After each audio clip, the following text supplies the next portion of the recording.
Bismillah. Kalau sudah mengerti yang tadi, persoalannya adalah bagaimana cara kita memohon kepada Allah. Itu dia.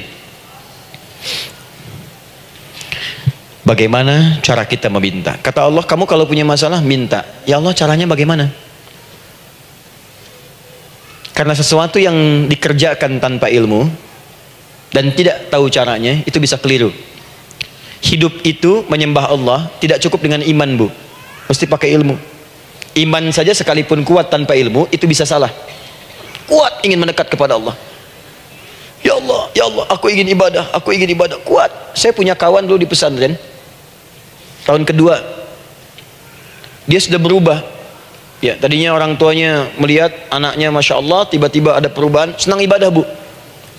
Malam-malam dia bangun, ini kisah nyata, saya alami sendiri. Masya Allah, saya senang sekali.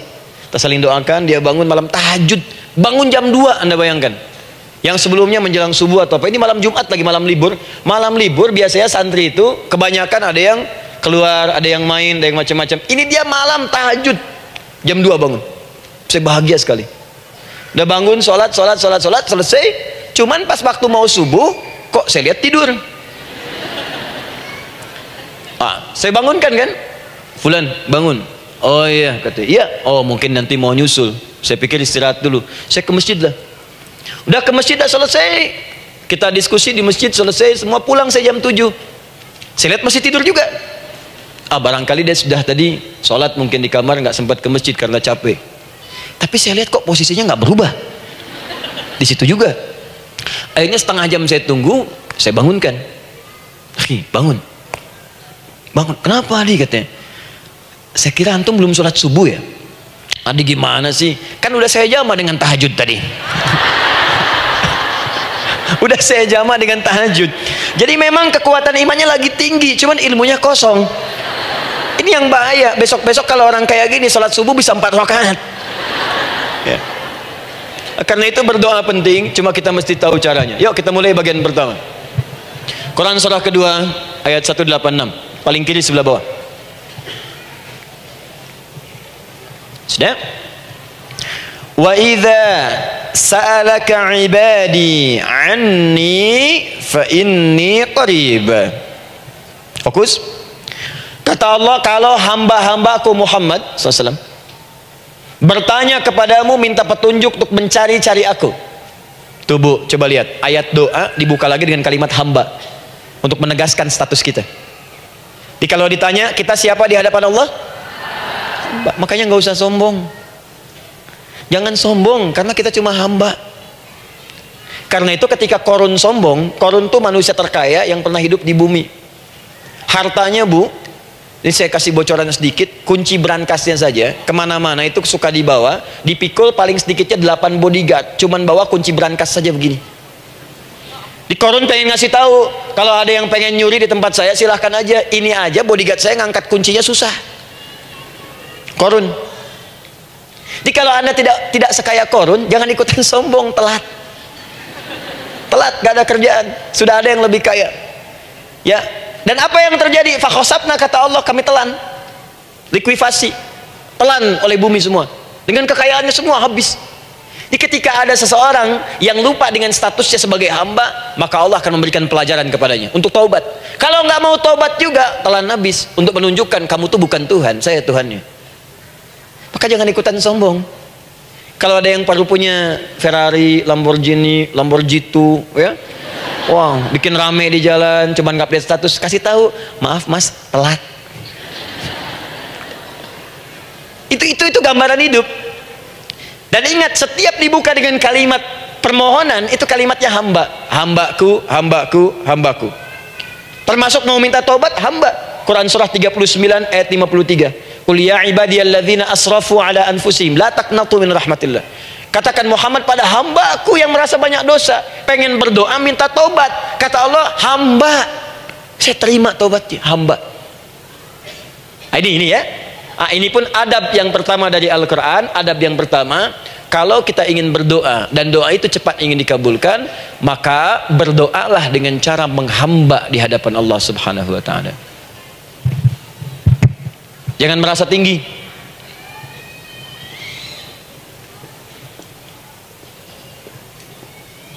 Nanti saya turunkan caranya.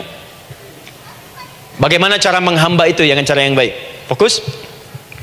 Wa idza sa'alaka ibadi anni, Muhammad SAW, jika ada hamba-hambaku bertanya padamu tentangku, ingin mencari-cari aku. Masya Allah, ibu maaf ya, biasanya kan kalau orang mencari Allah, ingin mendekat kepada Allah, entah itu datang ke masjid, bangun malam, biasanya motifnya cuma dua. Satu, ada kebutuhan, pengen berdoa, terus dekat sama Allah. Besok mau arisan, malamnya tahajud. Anak mau ujian baru puasa, kan?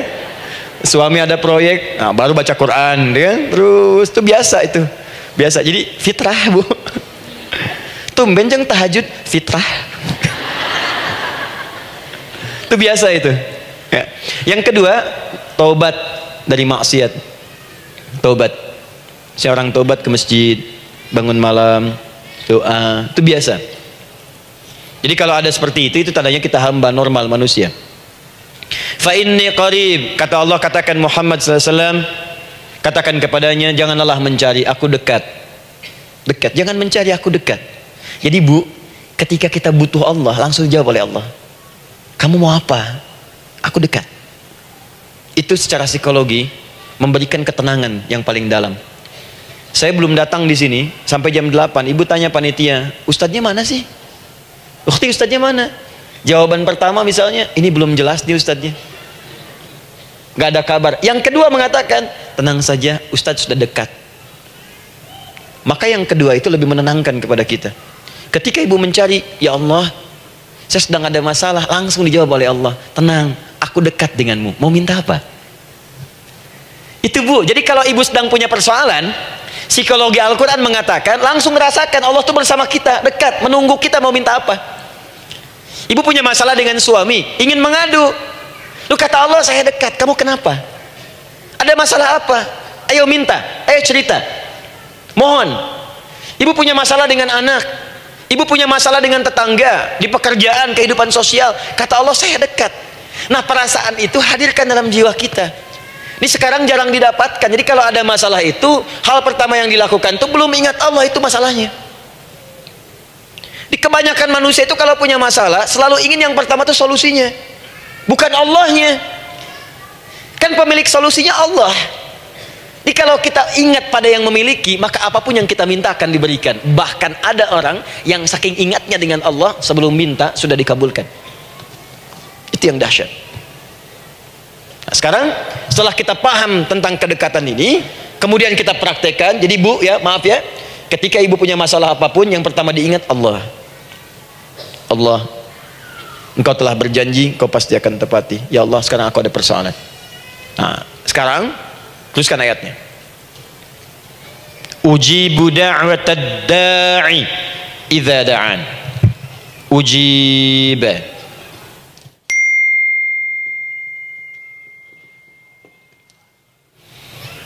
Ujibu da'watad da'i idza da'an.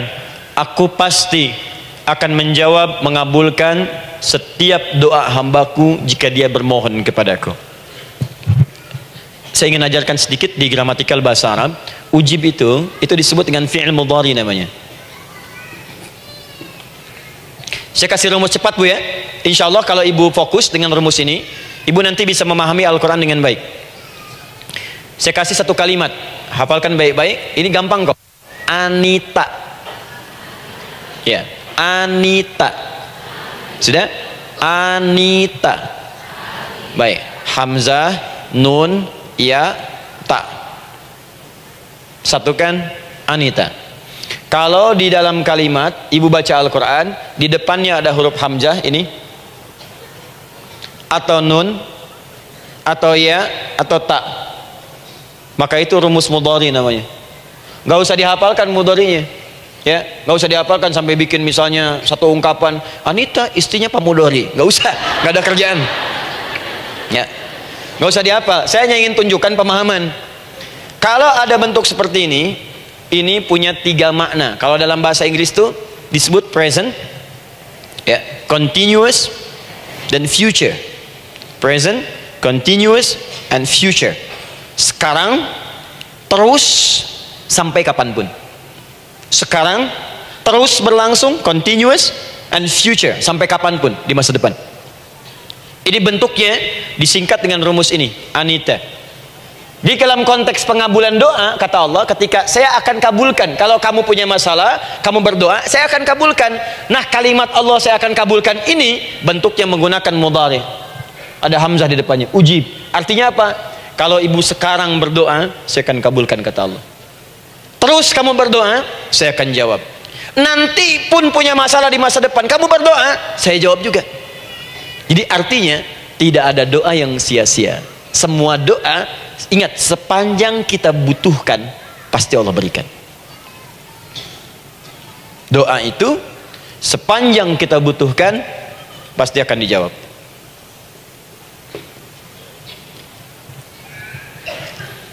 Nanti kapan dijawabnya, seperti apa jawabannya, nanti bagian ketiga. Kadang-kadang minta sekarang, dijawabnya nanti. Minta sekarang, dijawab sekarang. Ada yang mintanya A, dijawabnya B. Itu yang paling dahsyat. Ya. Jadi kalau saya tanya, kalau kita berdoa, dijawab tidak oleh Allah? Ya, itu janji Allah. Setiap orang berdoa, pasti dijawab. Nah, hanya persoalannya, seperti apa doa yang cepat dijawab itu? Apakah semua doa langsung dijawab seketika? Akankah mendapat jaminan langsung dijawab? Ternyata kalimat dijawab ini diikat dengan syarat ketentuan berlaku. Apa di antara syarat dan ketentuannya ini? Teruskan ayatnya. Falyastajibuli. Syarat pertama. Kalau doamu ingin cepat aku jawab, falyastajibuli. Maka engkau pun harus cepat merespon setiap seruanku. Jawab seruanku dengan cepat. Doa ingin dijawab oleh Allah, maka kata Allah, kamu pun harus menjawab setiap seruanku. Jawab seruan Allah.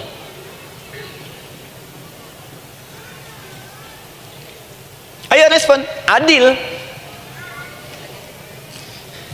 Maunya dapat gaji aja, kerja nggak mau. Ya?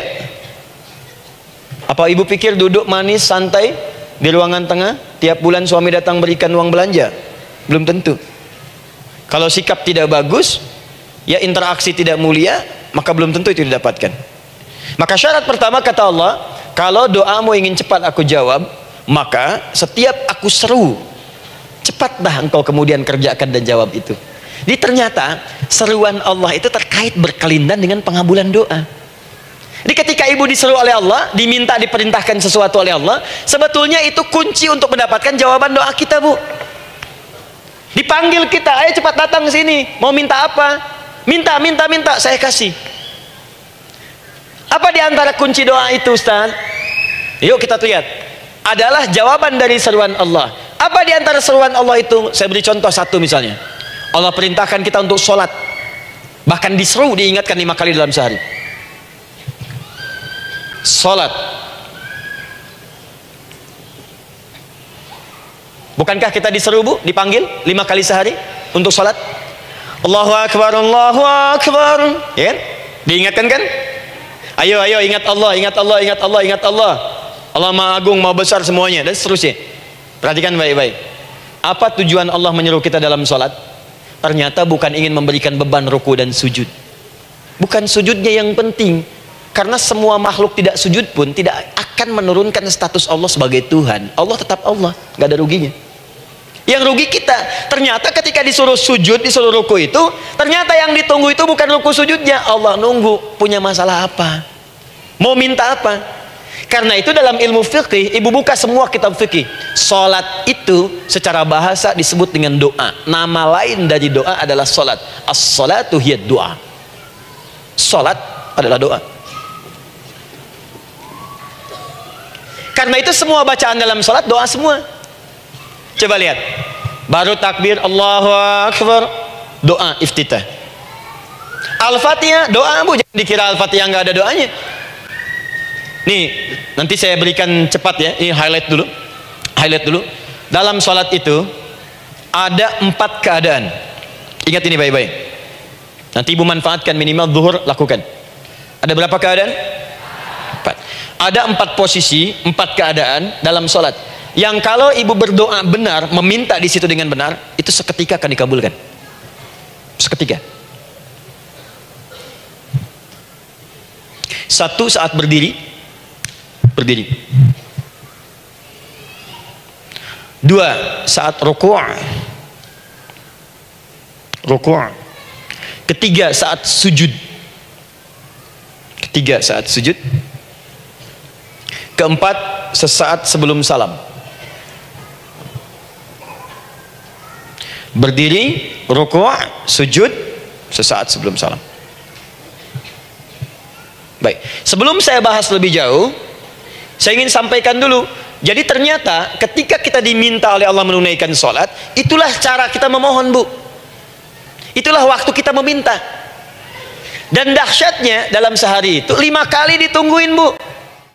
Mana ada manusia di muka bumi ini buka pintu rumahnya 5 kali sehari cuma untuk memberikan apa yang dibutuhkan. Sesoleh-solehnya Ustadz gak ada yang mengatakan, ayo 5 kali sehari datang aja ke rumah saya, kalau butuh apa-apa ambil, butuh kulkas ambil kulkasnya, butuh TV ambil. Gak ada begitu. Allah itu maha baiknya, 5 kali sehari dipanggil. Dari subuh sampai zuhur, kita bangun tidur aja, punya masalah nggak? Ayo minta, disuruh sholat 2 rakaat. Dan sholatnya nggak usah banyak-banyak, 2 rakaat aja dulu supaya nggak ada beban. Itu pun kadang-kadang masih lupa berapa rakaat kita sholat. Ya. Ayo sujud, disuruh minta, punya masalah nggak? Terus dari subuh sampai ke siang dipanggil lagi, punya masalah lagi nggak? Disuruh zuhur 4 rakaat. Karena waktunya cukup panjang, suruh 4. Ayo minta, minta. Ada masalah apa? Minta sujud kita. Minta mohon. Dari zuhur ke asar ditanya lagi, ada masalah nggak? Panggil lagi. Ke maghrib sampai ke isya sebelum tidur, supaya tidurmu enak, masalah nggak ada, tenang, nikmat, nyaman istirahatnya. Ada masalah nggak? Disuruh sholat lagi. Jadi kalau orang paham sholat itu kunci kebahagiaan, dia akan senang menunaikan sholat. Makanya ketika ibu bertanya, kenapa saya sholat? Dijawab oleh muadzin, hayya 'alas shalah, ayo sholat. Kenapa sih sholat? Hayya 'alal falah, yuk bahagia, ayo tenang, yuk dapatkan apa yang kamu inginkan, falah. Jadi kalau orang paham sholat itu menyelesaikan persoalan, tentu orang akan berbondong-bondong semangat untuk menunaikan sholat. Cuman sayang segelintir orang itu menilai sholat sebagai beban. Jadi sebagai kewajiban beban saja, makanya sholatnya nggak nikmat. Korok tadi duhur, ayeuna asar deui. Tuh. Ya bagaimana doanya bisa dijawab? Anda datang pada orang, tapi datangnya dengan marah-marah, datangnya dengan mencelanya. Ya bagaimana dia bisa memberikan kebutuhan Anda? Anda datang pada Allah dengan niat yang tidak ikhlas. Setelah itu kemudian menggunjingkannya, bagaimana bisa dijawab? Tuntutan tinggi, tapi datang tidak membawa prestasi, ya bagaimana bisa diberi? Catat tuh, bikin status. Paham ya? Nah ini bagian pertama. Jadi cara pertama, respon kata Allah, seruan Allah. Rumus pertama sholat. Nah sekarang saya ajarkan lagi. Ini belum selesai nih Bu, ini panjang bahasannya nih. Sampai jam berapa kita? 10 ya? Mau sampai jam 5 silahkan, saya jam 10 selesai ya. Lihat sini. Oke, saya punya sekitaran 1 jam kurang ke depan. Saya ingin terangkan sedetil-detilnya gitu ya. Dan saya hanya menyampaikan isi Al-Quran. Quran, hadis, Quran, hadis. Sekarang gini, Ustadz saya sekarang paham, sholat berarti kunci untuk menyelesaikan masalah. Di sholat saya akan memohon. Sekarang Ustadz, bagaimana cara saya merespon sholat? Kan kata Allah, saya menyeru, respon gitu kan? Kita dipanggil sholat nih, Allahu Akbar, dipanggil. Bagaimana cara meresponnya? Sebelum minta. Awas, ibu ingin datang mengajukan proposal, datang kepada wali kota, datang kepada gubernur, datang kepada presiden, datang kepada menteri sebelumnya. Bukankah ibu mempersiapkan diri? Penampilan ditata, proposal dibagus-bagusin gitu kan? Yang paling hebat itu kadang-kadang malam-malam latihan depan cermin. Bapak wali kota yang saya hormati, lihat semuanya tuh. Dan yang paling luar biasa, maaf ya, janjian jam 7 dengan Pak Wali Kota, datang jam 6 ke Balai Kota. Sekarang ibu punya janji dengan Allah. Janji itu sudah diketahui sebelum pertemuannya. Kalau tidak percaya, 5 waktu ini ibu sudah hafal Bu. Ya, bahkan disuruh ngapalin oleh Allah. Buka Quran surah ke-4, surah ibu, surah mama, An-Nisa, ayat 103. Quran surah 4 ayat 103.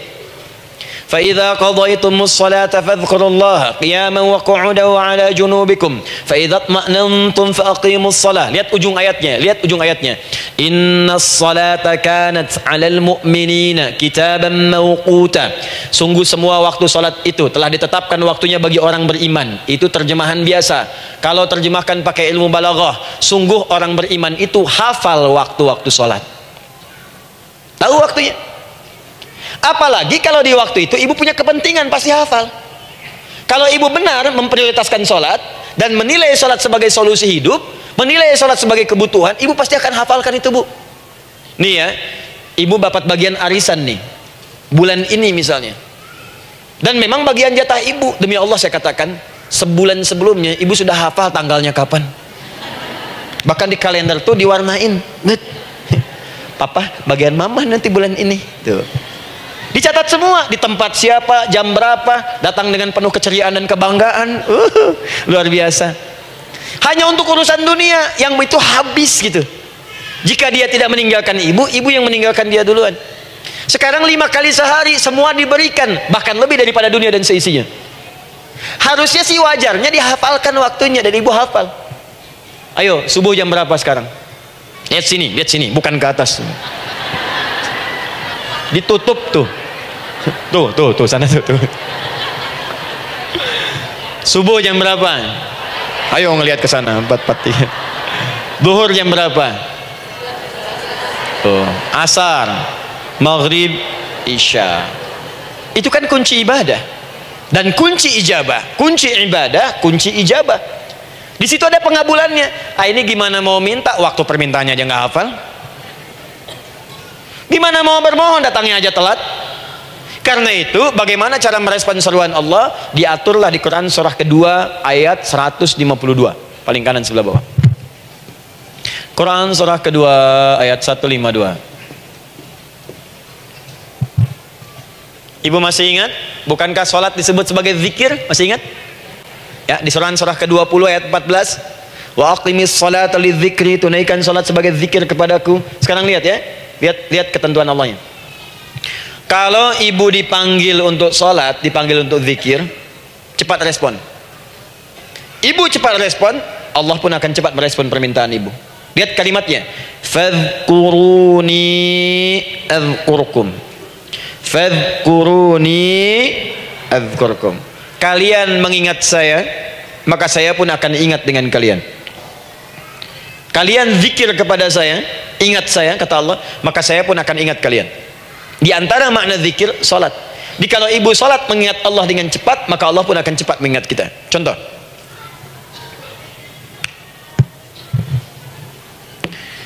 saya ambil waktu subuh misalnya. Di Bandung 4:33. 4:43. Oh, lihat kesan lagi terjadi perbedaan pendapat ya. Ada yang 4:33, ada yang 4:34, ada yang 4:35 dan seterusnya. Yang ambil tengah-tengah lah, 4:35 misalnya. Kalau 4:35. Lihat sini, fokus. Allahu Akbar, Allahu Akbar. 4:35. Dipanggil salat, diseru. Kan tadi rumusnya di Quran surah 2 ayat 186, faliyastajibuli. Kalau diseru cepat jawab, gitu kan? Nah, terus diseru 4:35 adzan. Allahu Akbar, Allahu Akbar. Begitu diseru, ibu langsung datang. Ya Allah, sudah adzan, seruan nih, saya siap-siap, saya ingin minta sesuatu. Nah, orang yang datang saat dia diseru Allah, dia pun datang kemudian untuk menyerunya, maka Allah pun akan menjawab apa yang ia mohonkan saat ia bermohon kepadanya. Perhatikan, dipanggil oleh Allah lewat suara muadzin, Allahu Akbar, Allahu Akbar, dia merespon cepat, siap salat. Maka dia pun ketika memanggil Allah, seketika Allah pun akan jawab padanya sesuai dengan kadar responnya. Dipanggil saat itu, dia menjawab, maka Allah pun akan ingat kepadanya hanya saat dia memanggil saja. Di saat panggil, diingat, panggil, diingat. Jelas? Ini yang hebat. Dipanggil 4:35, Allahu Akbar, Allahu Akbar, dia sudah ingat dari sejak jam 3:45. Dia bangun jam 3 bisa, padahal belum dipanggil, datang. Bahkan Masya Allah, melakukan warming up dulu, tahajud, istighfar, baca Al-Quran sebelum dipanggil. Masya Allah Bu, ibu mau datang misalnya ke istana, janjian jam 7, datang jam 6. Di situ ibu kerjakan yang baik-baik dulu. Wah, lihat, terus kelihatan CCTV kan, wah ini orang bagus banget nih, mulia, bagus, sampah diambilin, disapu. Kelihatan. Itu ibu belum datang pun udah dipanggil duluan. Ada orang yang belum dipanggil sudah datang menghadap Allah, tahajud dia, zikir dulu, istighfar dulu. Ini orang, maaf ya, walaupun dia belum memanggil Allah, Allah sudah menyelesaikan semua persoalannya. Di orang-orang yang selalu ingat kepada Allah walaupun Allah dalam waktu tidak memanggilnya, maka Allah akan mengingatnya sekalipun orang ini belum bermohon kepadanya. Maka ibu nanti akan temukan orang-orang yang langsung diselesaikan persoalannya oleh Allah bahkan sebelum dia bermohon kepadanya. Jadi ada orang yang seakan gak punya masalah Bu. Bukan gak punya masalah, sebab setiap dia punya masalah, masalahnya diringankan oleh Allah. Ini seakan-akan gak ada beban. Ah, ini indah hidupnya, enak. Butuh sesuatu, sebelum nyari datang. Ada persoalan, senyum dikit, selesai. Orang macet mengeluh, bikin status, dia macet malah senang. Dan hatinya dilapangkan oleh Allah. Bayangkan ada janji rapat jam 9, setengah 9 masih macet. Diprediksi di Google akan sampai 2 jam lagi. Yang lain mengeluh, telepon sana, telepon sini, ini. Dia nggak aja, lapang aja. Alhamdulillah ya Allah, kasih macet. Morotal, saya mau dengerin surah Al-Baqarah. Buka, hafalin. Partnernya nelpon. Sampai di mana, akhi? Ini sampai di surah Al-Baqarah ayat 186. Tidak ada yang sia-sia dari Allah. Sabar ya di sana. Ya, atau kita bisa koneksikan dari sini apa yang bisa saya selesaikan sekarang di sini, sehingga sampai sana kita tinggal kesimpulan saja. Tenang hatinya. Gak ada berasak, berusuk, gelisah gini, telepon sana sini, klaksonin, dasar lampu merah, lama, birunya sebentar. Padahal biru nggak ada, yang ada hijau kan. Rame. Jadi kalau sudah begitu enak Bu. Yang perempuan ada di Quran Maryam. Maryam kan perempuan.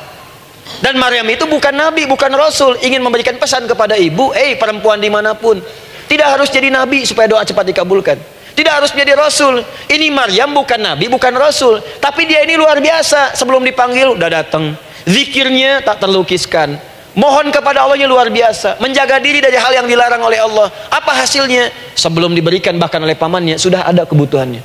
Quran surah ketiga ayat 37. Kullama dakhala 'alaiha Zakaria al-mihraba wajada 'indaha rizqa. Setiap pamannya mau memberikan kebutuhan Maryam sudah ada di dalamnya Bu. Sudah ada. Itu luar biasa. Mau makan, makanan ada. Mau anggur, anggur ada. Ya. Wah, itu luar biasa Bu. Jadi bermohon bahkan sebelum waktunya. Sentuhlah ia tepat di hatimu, maka ia akan jadi milikmu untuk selamanya. Wah. Nah, itu doa tuh. Aduh, mana-mana. Paham? Tuh. Jadi kalau yang standar-standar saja itu biasa. Maka datang sebelum waktunya, datang. Atau datang pas dipanggil, standar. Jadi kalau 4.35 adzan, Allahu Akbar, Allahu Akbar, ibu bangun, siap sholat, siap sholat. Itu standar. Jangan dulu bahagia. Naikin lagi levelnya. Yang celaka itu ya ini nih. Dipanggil 4.35, baru bangun 5.34. Sholat subuh belum, nuntutnya udah banyak. Ya Allah, kurang apa lagi aku bermohon kepadamu. Sudah aku meminta sekarang, sholat subuh aja belum. Jadi mana keadilannya? Jadi yang pertama, respon seruan Allah. Disitulah Allah pun akan cepat merespon apa yang kita kemudian butuhkan. Jadi yang pertama lewat sholat ya Bu ya. Ingat sholat. Dan sholat itu tadi dari 4 posisi saya ajarkan yang pertama saja satu, supaya nggak terlampau panjang ya. Berdiri Bu. Saya ajarkan satu. Setiap ibu dalam keadaan berdiri dan membaca Al-Fatihah pada kalimat iyyaka na'budu wa iyyaka nasta'in. Ingat, pada kalimat iyyaka na'budu wa iyyaka nasta'in, maka sertakanlah di hati kita apa persoalan yang dirasakan untuk bermohon kepada Allah. Saya ajarkan cepat. Kalau ibu mau belajar lebih detail, ikuti kajian kami di fikih sholat, sifat sholat Nabi SAW. Nanti saya terangkan semua dalilnya, insya Allah sepanjang yang saya ketahui. Baik, dasarnya ini, dasarnya Quran surah ketiga ayat 38 sampai 39. Dan dikuatkan nanti di hadis qudsi. Ibu kenal Nabi Zakaria? Ya kenal ya. Ya selamat lah Bu. Alhamdulillah. Episode ke-15 kenal Nabi Zakaria, luar biasa. Alhamdulillah. Nabi Zakaria punya persoalan, sudah berumah tangga, belum ada keturunan, fisiknya sudah letih, rambutnya sudah memutih, dan mohon maaf istrinya divonis menopause dan mandul secara medis klinis. Apa yang beliau kerjakan? Sholat. Dalam sholatnya bermohon kepada Allah. Perhatikan permohonannya. Qala rabbi habli min ladunka dzurriyyatan thayyibah. Ya hunalika da'a Zakaria rabbah qala rabbi habli min ladunka dzurriyyatan thayyibah innaka sami'ud du'a. Ya Allah, aku bermohon kepadamu, anugerahkan aku keturunan. Semua mengatakan aku nggak mungkin punya keturunan. Hanya Engkau yang tidak punya batas dalam pemberian. Engkau pasti mendengar doa saya. Kalau pada yang maha mendengar tidak mengabulkan juga, lantas kepada siapa lagi aku mesti memohon? Doa ini dipanjatkan oleh beliau dalam keadaan sholat, sedang berdiri dalam sholatnya. Jadi ibu maaf ya, tolong jangan salah berpikir, semua nabi dan rasul, orang soleh sebelumnya itu sholat. Cuma kita lebih sempurna gerakan dan jumlahnya, sempurna. Orang dulu sholat. Nabi Musa sholat, Quran surah 20 ayat 14. Nabi Isa sholat, Quran surah 19 ayat 31 sampai 33. Nabi Ismail sholat, Quran surah 19 ayat ke-55. Semua sholat. Sholat. Nabi Zakaria saat punya masalah sholat. Dalam berdirinya minta dalam sholatnya. Dari mana Ustadz tahunya beliau minta dalam berdiri dalam sholat? Ayat 39 nya baca. Quran surah ketiga ayat 39. Fanadatsul malaika, maka doanya itu dijawab oleh Allah. Datang malaikat menyampaikan jawaban. Wa huwa qaimun yusalli fil mihrab. Sedangkan beliau masih berdiri dalam sholatnya di mihrab. Masih berdiri dalam sholat. Sholat. Di dalam sholat itu minta. Makanya semua bacaan sholat itu permintaan isinya. Dan dikabulkan oleh Allah. Anallaha yubashshiruka bi Yahya. Allah kasih kabar gembira, engkau akan punya anak, langsung namanya dari Allah Yahya. Artinya hidup yang mustahil menurut manusia. Lahir dari rahim seorang perempuan yang divonis menopause dan mandul menurut medis, kata Allah tidak ada yang mustahil bagiku. Lahir dan hidup dia, Yahya. Kapan terjadinya? Sedang sholat. Kapan saat sholatnya? Berdiri. Nah yang paling menarik Bu, umatnya Nabi Muhammad SAW ditunggu oleh Allah 5 kali dalam sehari dan dimintakan sebelum sholat untuk menyiapkan permohonannya. Maka turunlah Quran surah kedua ayat ke-45. Ibu lihat ayatnya, wasta'inu bis-sabri was-salah. Bahkan ditegaskan lagi di Quran surah kedua ayat 153 paling kanan sebelah bawah, ya ayyuhalladzina amanu ista'inu bis-sabri was-salah. Yang pertama nggak pakai panggilan iman. Wasta'inu, kata Allah, hei, kalau kamu punya masalah jangan mengeluh, jangan berkeluh kesah, jangan terlampau banyak gelisah, cepat siapkan dirimu untuk menunaikan sholat. Siapkan permohonanmu, minta kepada aku lewat sholat. Kalau belum yakin, disebutkan imannya. Ya ayyuhalladzina amanu, hei orang-orang yang masih merasa punya iman, katanya punya iman. Jadi kalau ibu nggak mau minta lewat sholat, dipertanyakan imannya. Kamu punya iman nggak? Kata Allah, yakin nggak dengan saya? Kalau punya masalah jangan mengeluh, datang pada saya minta lewat sholat, saya panggil sholat minta. Kalau masih merasa punya iman, tuh, iman kita tuh dipertaruhkan di situ. Nah sekarang saya berikan rumus bahasanya. Allah memanggil kita dengan bentuk jama, perintah jama. Wasta'inu, wasta'inu, itu bentuk perintah. Wasta'inu, bentuk perintah.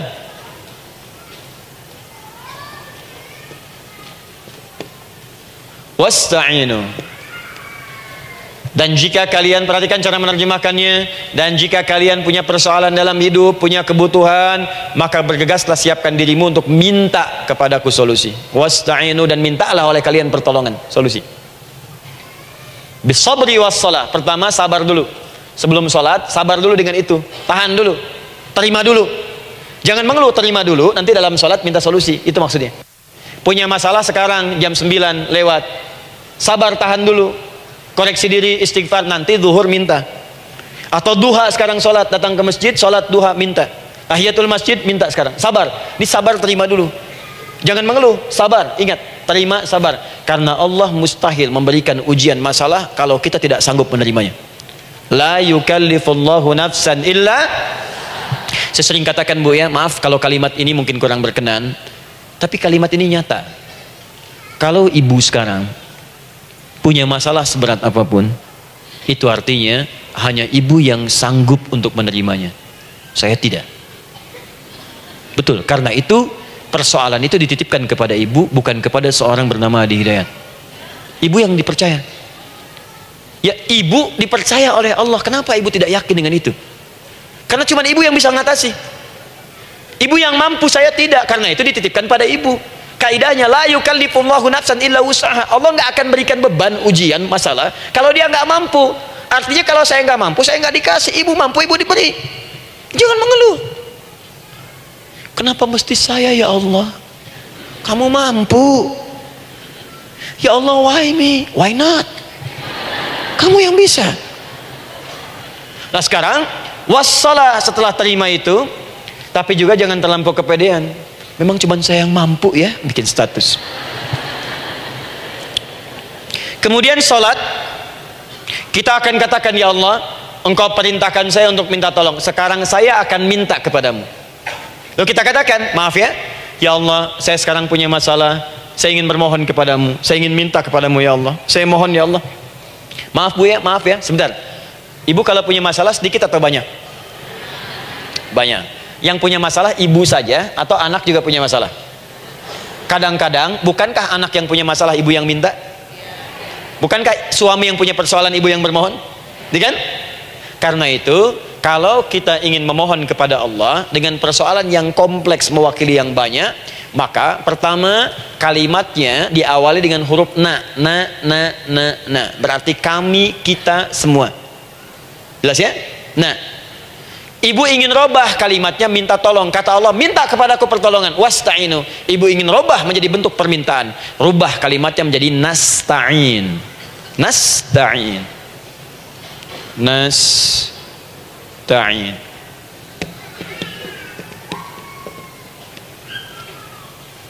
Wasta'inu nasta'in.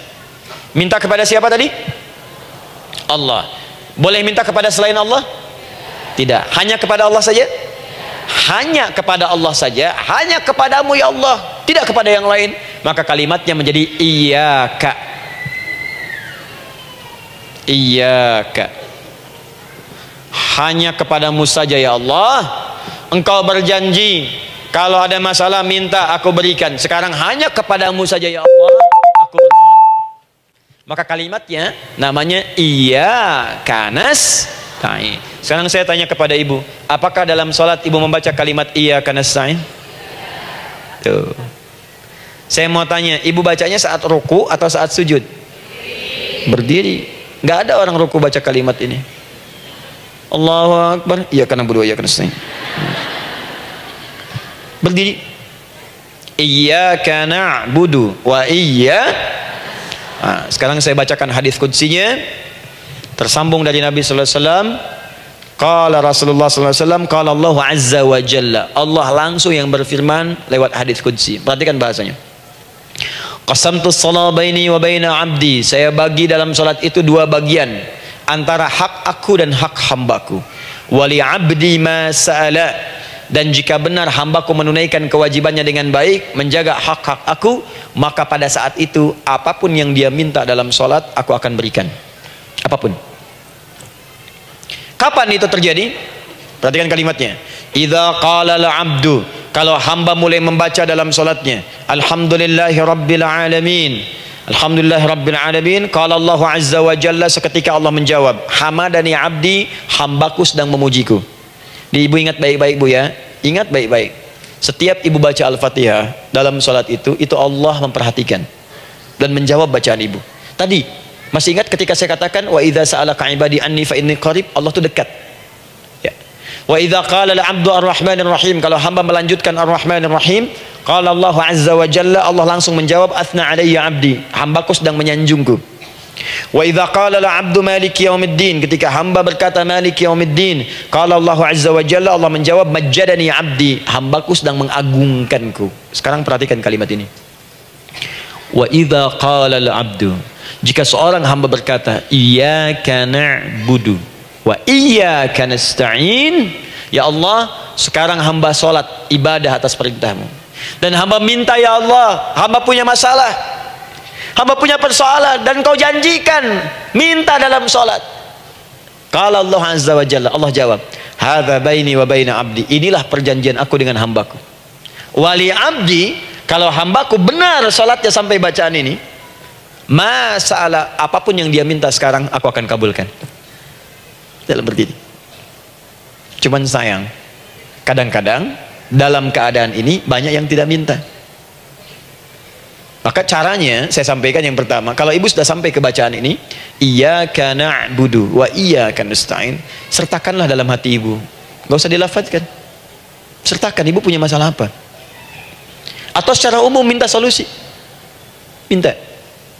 Nabi itu kalau sholat, Nabi SAW kalau sholat itu kalau baca ayat-ayat Quran itu seringkali berhenti, bu, sering berhenti. Kalau dalam ayat doa beliau berhenti, mohonkan dengan baik. Kalau ayat-ayat surga, minta supaya umatnya ke surga. Ayat-ayat neraka, mohon supaya umatnya dibebaskan dari neraka, minta. Kesaksiannya banyak. Hudzaifah al-Yamani pernah sholat di belakang Nabi, begitu.